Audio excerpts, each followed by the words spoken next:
Oke, kembali lagi dengan Igor di podcast yang membahas tentang sakit hati dan akan tayang di Instagram.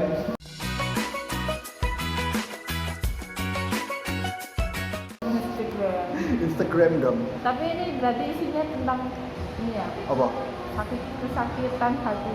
Enggak sih, soalnya kadang ini jenenge lara hati ini enggak cuman tentang sebuah hubungan, yo pacaran yo apa ngono. Lara hati ini nek menurutku luweh ke iki. Ya awak dhewe ning ngrasake lara hati wae iki. Ya kadang mergo ekspektasinya awak dhewe sing terlalu tinggi dan akhirnya dhewe gelo.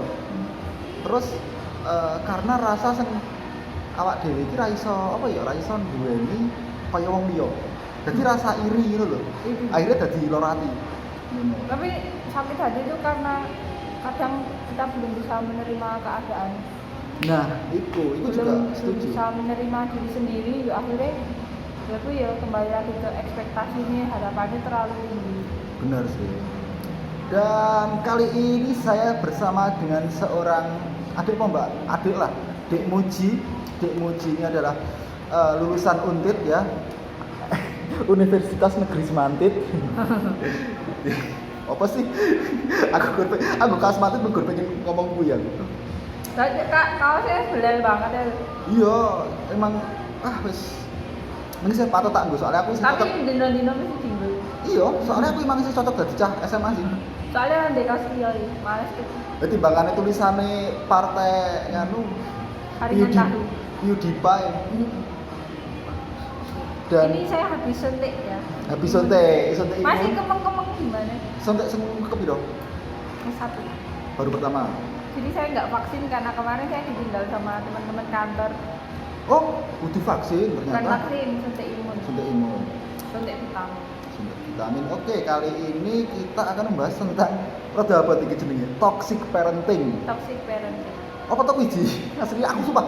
Kowe ngomong muni aku tak bahas toxic parenting iki apa sebenarnya? Nek misalnya di bahasa Indonesia kan ya, saya itu nggak pateo ngerti, tapi saya nyebutnya itu karena saya pernah bahas juga sama teman-teman gitu loh, sama teman saya ya.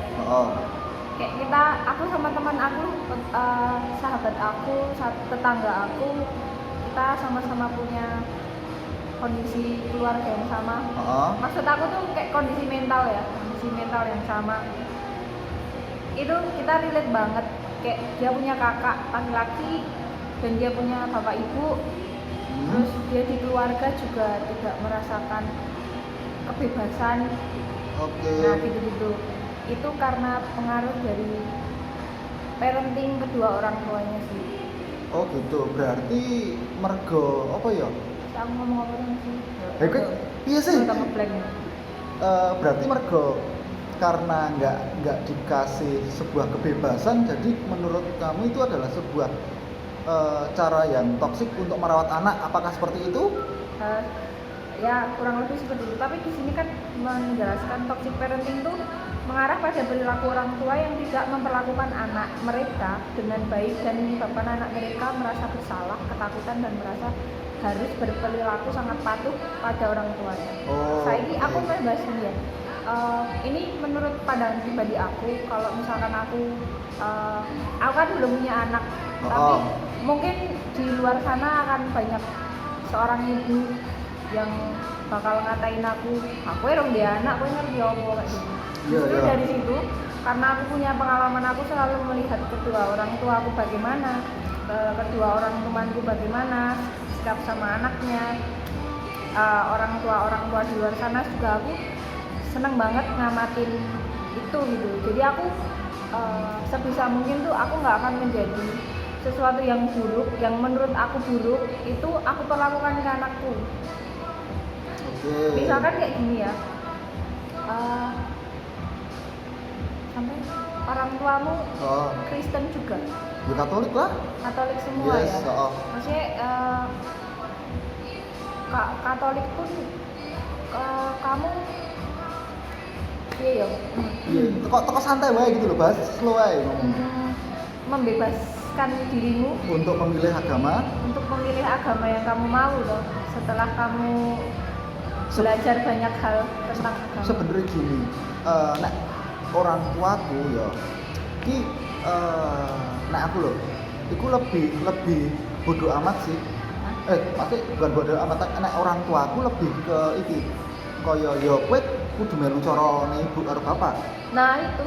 Tapi Tapi semakin kesini aku punya kesadaran sendiri cara bertuhan kuwi kaya ngopo ngono lho. Akhirnya aku bisa menemukan sendiri dan wong tuaku ya wis karepmu kayak gitu sih. cara bertuhanmu itu sudah kamu lakukan sesuai dengan Ajaran agama tidak, tidak. sumpah tidak, sama Terus sekali tidak. ketika orang tuamu melihat hal itu, apa yang mereka lakukan? Mereka yo wis luwih wong kuwi igor kok ngono kuwi denen punya idealis sendiri tentang ketuhanan yo ora masalah kayak gitu sih. Ya membebaskan kan. Iya, soalnya apa ya? Yo nek nggonku kan emang nggak terlalu kelihatan gitu loh masalah agama kayak gitu. Nggak terlalu nggak terlalu susah juga. Cuman kemarin aku juga sempat pacaran beda agama. Aku ragel dia ngomong aku kon pindah melu deknen, aku enggak gitu loh. Oh, Yes. kenapa? Ya karena aku duwe idealis sendiri. Aku caraku bertuhan kaya ngene iki dan aku wegah meninggalkan itu ngono lho. Ya mungkin aku ora golek cara bertuhan iki ora golek sing paling bener, tapi golek sing menurutku paling apik. Paling nyaman. Yes. Meskipun nih suatu saat kamu akan dapat seorang istri yang Islam atau Muslim atau di luar dari agamamu, itu juga kamu nggak akan juga ngehasut dia untuk ikut kamu dong. Sebenarnya enggak. Tapi kadang ada orang sih kok kowe tak kon aku to tadi ya wis ra apa. Nah, ini Ya ra apa. berkaitan. Aku ora masalah sih sebenarnya sih. Cuman aku juga pernah gue bayangan juga sih. Engko nek aku ndek anak, cara aku ngasuh anak arep sing ngopo? Betul. Kayak gitu. Nek aku duwe sing bojo sing beda agama. Gitu loh. Ya mungkin bakal relate sih nantinya. Dan aku mesake anakku nanti dia duwe beban. Aku melu bapakku kok ngene, aku melu mbokku koyo ngene. Akhirnya dia wedine engko ora duwe pandangan hidup ngono lho. Tetap duwe sih. Duwe, cuman kan cara bertuhan yang menurut dia benar kan nggak ada, paling yang menurut dia baik aja. Iya, menurut siapa? Soalnya ini ono wong sing ngomong karo aku, Ji.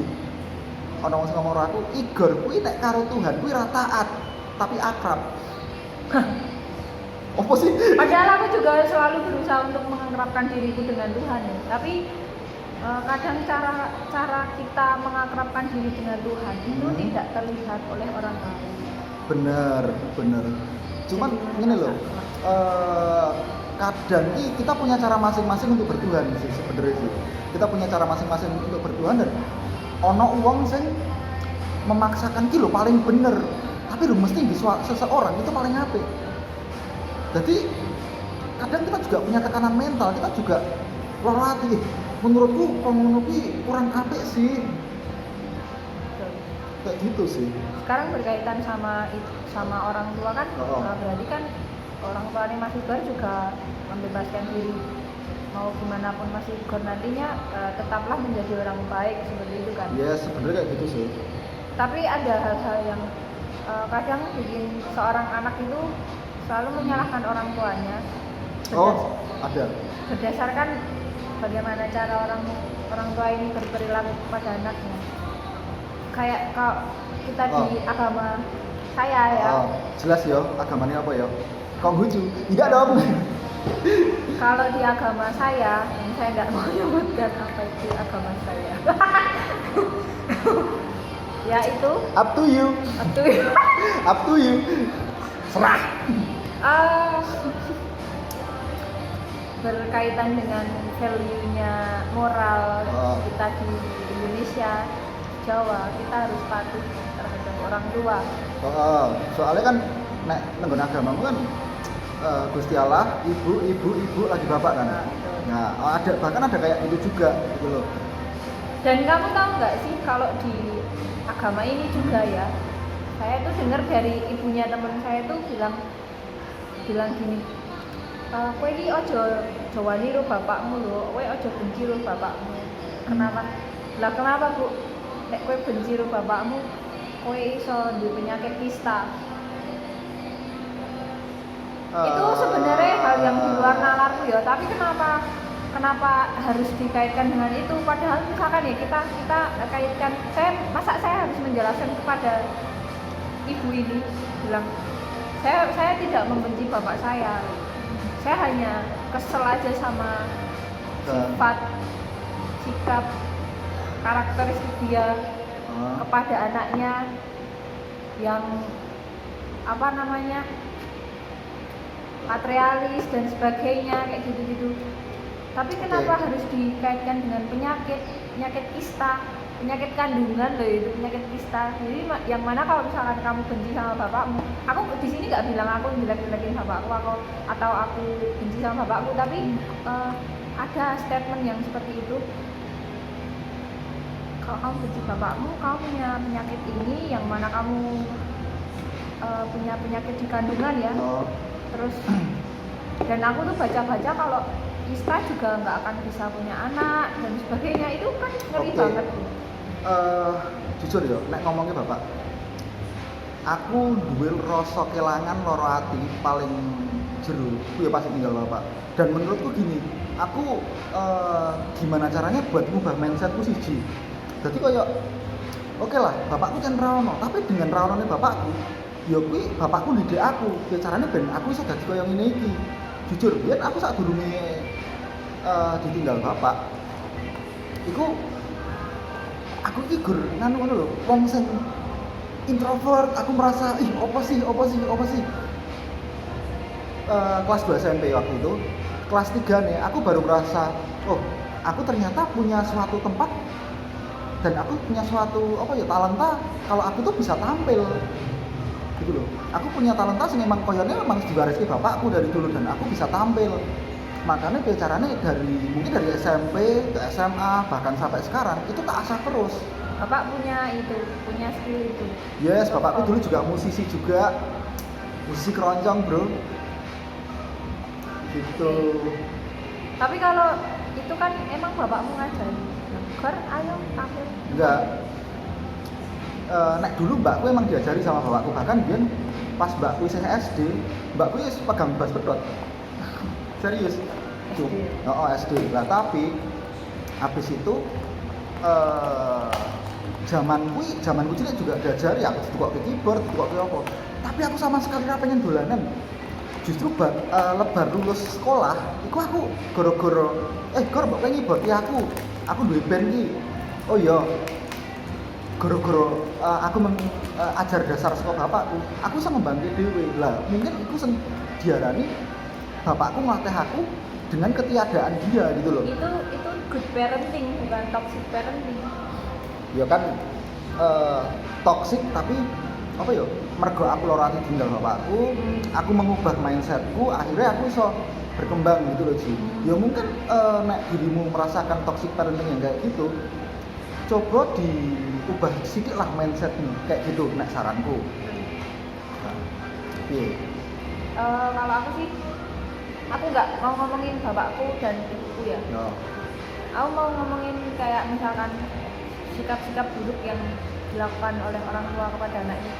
Salah satu contohnya adalah ini. Waktu itu aku lewat di pasar Kritian Jogja? Bukan. Ya, Pasar Manuk. Oh, pasar stres. Aduh, nggak boleh bilang stres ya. Nggak boleh bilang stres nih. ODGJ. ODGH, orang dengan gangguan hati. Oh, itu Anda. Terus saya lewat di situ, ada perempuan setengah baya. Yang aku pikir itu pasti neneknya, nggak mungkin ibunya karena cukup tua juga. Dan sebelahnya tuh ada anak kecil usia 4-5 tahun, ngerti lah ngomong. Nangis. Dan itu ganggu sekeliling. Pasti aku yakin ganggu si ibu juga. Tapi yang dilakukan si ibu itu cuma apa sih? Duduk sampai itu. Menggurungkan-ungkang mana ya? Ngongkang-ngongkang. Maksudku adalah satu, itu pasti ganggu orang lain dan maksudnya nggak nyaman juga lah situasinya. Nggak nyaman buat situasi di situ, buat keadaan di situ, orang-orang lain juga terganggu gitu. Yang kedua adalah ibu tolong sih, maksudnya rendahkanlah hatimu sedikit untuk menenangkan si bocah ini. Iya. Maksudnya apa kamu nggak malu gitu loh, anakmu tuh nangis keberean kayak gitu loh. Maksudnya di situ kan mungkin lagi nunggu si bapak atau nunggu siapa lah. Terus di situ pasti nunggu anaknya nangis, mungkin minta apa, tapi kenapa sih nggak mau ditenangin sedikit untuk paling nggak digendong lah, digendong, disep-sep. Jadi Wes, dia tuh jaraknya cuma segini loh, nangis, jadi nggak jadi gitu orang. Yang ketiga adalah aku kasihan sama mental anaknya. iya bener. Mungkin nantinya apa ya, kadang memang pendidikan sejak dini, pendidikan moral sejak dini itu penting sih. Sapa ngerti kecilek bocah ngerasake lara ati gara-gara ora dipikirke karo wong tuane, sok gedene denen pengen balas dendam. Wah, aku ora peduli karo bapakku, aku ora peduli karo ibuku. Itu yang aku takutkan, seorang anak, sakit hati seorang anak kepada orang tuanya. Kalau di Jawa kan kita masih menganut aku seorang orang tua ini akan tua, terus aku akan diurusi oleh anak. Yes. Jangan terlalu berharap bapak ibu ya. Maksudnya tuh kalau kamu didik anak kamu dengan benar, dengan hati yang lembut, dengan sikap yang baik, itu anak kamu pasti akan melu kamu sampai kamu mati. Iya. Tapi kalau kamu aja perilakunya sudah keras, ya jangan harap lah, jangan Neng tergantung sih, mungkin awak dhewe biyen cilikane dikapake karo wong tuane dhewe kaya apapun, nek bocahe kuwi manut bekti. mungkin bekti, nantinya dia juga bakal apa ya, sing nggawa wong tuane. Mungkin kayak gitu, iso wae kan. Nah, terus iki Ji. Nek menurutku ya, berpengaruh enggak sih? Iya enggak? Kedistek. Apa ya panggilannya? Berpengaruh nggak? Berpengaruh enggak sih? Sifat anak karo wong tua sing menyebabkan DNA ki toksik. Yang berpengaruh justru itu pengaruhnya. Sifat anak lho, maksudnya kan ono sing baik. iya, ono sing bocah kecil emang DNA ki nakal terus lho, wong tuane alueh. Aku pernah punya trauma sama orang dewasa ya. Waduh. Itu misalkan gini, di usia sekian sampai sekian, di usia 20 tahun, di usia 20-an, ya aku saiki saya nomor, maksudnya 20, 21 tuh aku lupa akan trauma itu. Jadi aku bersikap seperti biasa kepada orang itu. Lalu setelah itu 22 ke atas, aku tuh makin ngerti hal-hal yang itu buruk buatku, itu bagus buatku, untuk mentalku, psikisku. Itu aku sadar. Salah satunya adalah si traumer ini. Traumer itu apa ya? Pelaku yang bikin trauma itu ya? Iya, maksudnya. Nah, dari situlah aku secara tidak sadar mengubah sikapku, sifatku menjadi tidak lebih hormat pada dia. Oke. Itu pasti berpengaruh lah. Soalnya gini Ji, nek tak delok ya, mungkin tak delok saiki sifatmu terlalu cuek kan. Menurutmu kepada siapa aku terlalu cuek? Mergone kowe ora tau bales chatku kok. Yo sibuk. Alah opo. Aku lah pekerja lapangan. Luweh rek. Macul. Enggak. Nek aku ora ngerti sih, maksudnya treatmu ke orang lain kayak gimana. Cuman wong nyawang kowe iki mesti sing wah iki mbak iki judes kayak gitu loh. Nek ke laki-laki. Ya enggak, maksudnya ke siapapun gitu loh. Mungkin loh, aku nggak tahu. Cuman banyak orang yang mikir oh ini mesti judes iki bocah. Dari segi wajahku ya. Iya. Nah, mungkin entah itu dulu kamu enggak. Apa? Maksudnya kaya biyen kowe terlalu kurang diapiki apa piye karo wong ngono yo dadi kowe judes ngono ki kok ora sih? Emang aku judes ya? Paling ora ngerti sih aku sih. Apa iso ngomong ngono? Nek aku rasake judes kan. Karena balas cuman masa balas. Ora, ya enggak, maksudnya saka face-mu dong. Aku ramah. Yo, Ah, luweh. aku Rek. ramah. Nyatanya aku sudah di marketing ya, aku ramah ya. Monggo Bu. Monggo Bu. Pun ya, Bu. Anu Ibu, ini pun jatuh tempo. Enggak sih, Enggak ya? aku terlalu takut dengan ini, orang baru. Jadi aku takut dicuekin orang baru, makanya aku cuek duluan. Ternyata kayak gitu. Oke, kira-kira ono neh rasane Mbak sampai gitu. Banyak sih sebenarnya, tapi ini apa nih? Oh iya, part-part itu lah. TikToknya ini terlalu cepat. Iya. Sebenarnya banyak yang mau tak sampaikan kayak Ya. ada lagi sih contoh-contoh toxic parenting itu, misalkan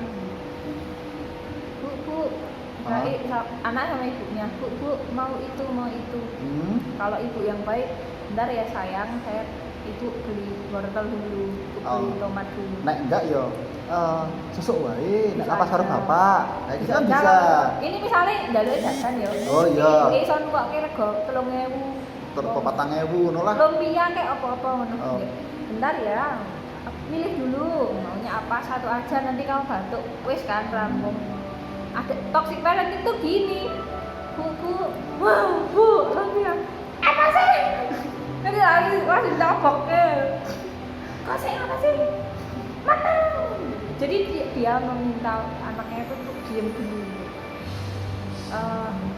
Apa ini karena pendidikan yang kurang, atau karena dia begitu cueknya, atau karena dia belum menerima keadaan dia, sebenarnya dia belum siap jadi seorang ibu, tapi dia karena kahanan. Nah, itu juga bisa.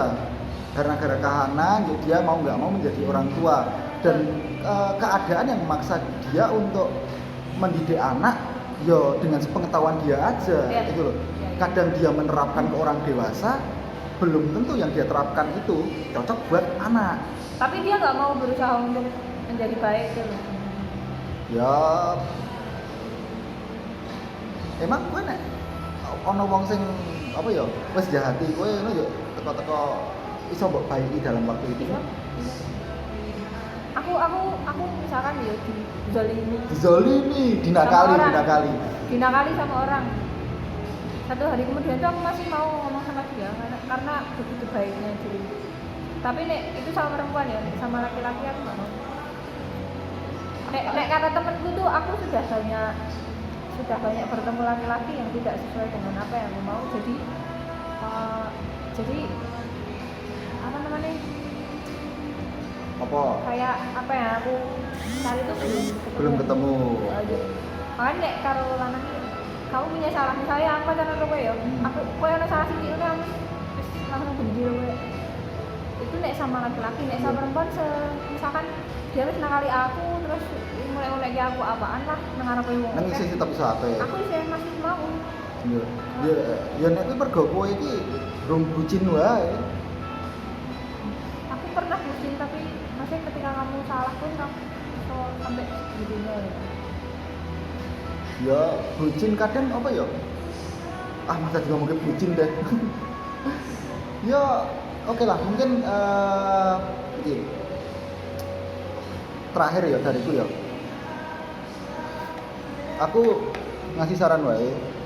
Pokoknya cara mengasuh anak buat siapapun, ojo marake anakku duwe lara ati sejak usia dini. Bentuklah dengan 0 sampai 1, 2, 3, 10, dan kembalikan lagi ke 0. Istilahnya lah, kamu punya tanah liat ya, kamu ingin membentuk anak itu, bentuknya yang bagus. Hati-hati. Hati-hati alon-alon, terus ngape. Itu. Okay. Biar bisa ditanami pas. Tanami tumbuhan. Kue bentuknya mengene tok, lurusnya, isone mengiboni banyu. Kebun banyu. Tapi nek disaini kopi dari Up to You enggak apa-apa dong. Iki endorse langsung. Ora ya, tuku ya. Ya wes, thank you banget buat yang udah menikmatiku dan menikmati Muji. Tolong dikoreksi kalau misalkan salah. Komen-komen juga nggak apa-apa karena ini tayang di Instagram. Karepmu kowe meh ngomen apa meh like, meh dislike tapi ra iso modar. Yang pasti follow dulu. Follow dulu di Instagramnya Muji, nanti tak kasih. Wah. Dan Muji ini pengen nongol di sini karena dia pengen nambah follower tapi nggak apa-apa. Oke, dan yang pasti thank you, dadah, bye bye.